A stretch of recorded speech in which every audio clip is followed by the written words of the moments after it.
رجب طیب اردوان ایک بار پھر ترکیہ کے صدر منتخب ہو چکے ہیں۔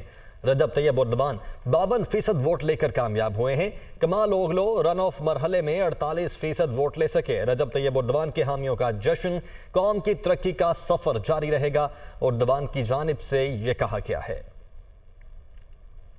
رجب طیب اردوان ایک بار پھر ترکیہ کے صدر منتخب ہو گئے ہیں۔ رجب طیب اردوان 52% ووٹ لے کر کامیاب ہوئے ہیں۔ کمال اوغلو رن آف مرحلے میں 48% ووٹ لے سکے۔ رجب طیب اردوان کے حامیوں کا جشن جاری ہے، قوم کی ترقی کا سفر جاری رہے گا، اردوان کی جانب سے خطاب کیا گیا۔ تو ترکیہ انتخابات میں تاریخ رقم ہو چکی ہے۔ رجب طیب اردوان نے رن آف الیکشن میں میدان مار لیا ہے۔ ملک کی تاریخ میں دوبارہ صدارتی انتخابات میں 52% ووٹ لینے میں کامیاب رہے ہیں۔ لاہور میں یوم تکبیر کی سلور جبلی تقریب میں قائد مسلم لیگ نون نواز شریف کا آڈیو پیغام سنوایا گیا۔ نواز شریف نے کہا کہ ملک کو کئی سال پیچھے دھکیلنے والے بے نقاب ہو چکے ہیں۔ اس بات کا افسوس رہتا ہے کہ تینوں مرتبہ مجھے کسی نہ کسی بہانے سے مقدس مشن کو آگے بڑھانے سے محروم رکھا گیا۔ ترقی اور خوشحالی کے دوڑ میں بھی آگے رہے۔ 7ویں ایٹمی قوت بننے کے ساتھ ساتھ میری خواہش تھی کہ کم از کم ہم دنیا کی 7ویں اقتصادی اور معاشی طاقت بھی بنے، مگر کیا کروں، افسوس کے ساتھ یہ بات کہنی پڑتی ہے کہ کچھ لوگوں نے میری ٹانگیں کھینچنا شروع کر دیں۔ اس سے پہلے بھی 1993 میں بھی ایسا ہوا، اور پھر ابھی کی میں جو بات کر رہا ہوں یہ بات کر رہا ہوں 1999 میں یہ دوبارہ ہوا، اور پھر آپ نے دیکھا کہ 2017 میں بھی ایسا ہوا۔ نہ جانے ان لوگوں کو ملک سے کیا بیر ہے کہ وہ ایک ہنستے بستے ملک کو خراب کر کے رکھ دینا چاہتے ہیں۔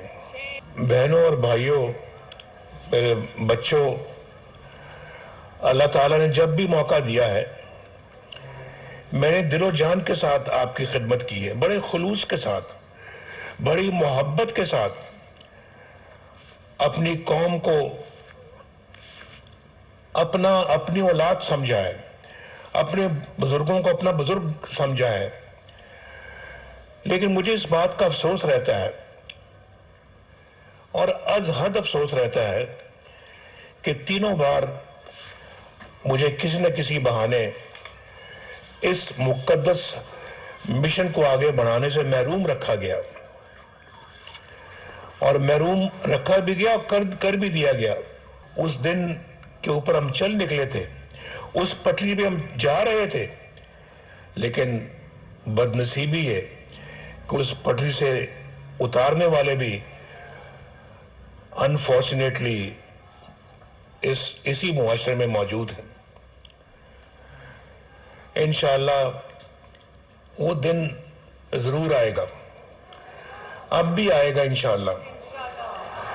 پاکستان کو نفرتوں کی آگ میں جھونکنے، عوام کو گمراہ کرنے اور نوجوانوں کو اپنے مکروہ عزائم کی بھٹی میں جلانے اور ملک کو کئی سال پیچھے دھکیلنے والے آج بے نقاب ہو گئے ہیں۔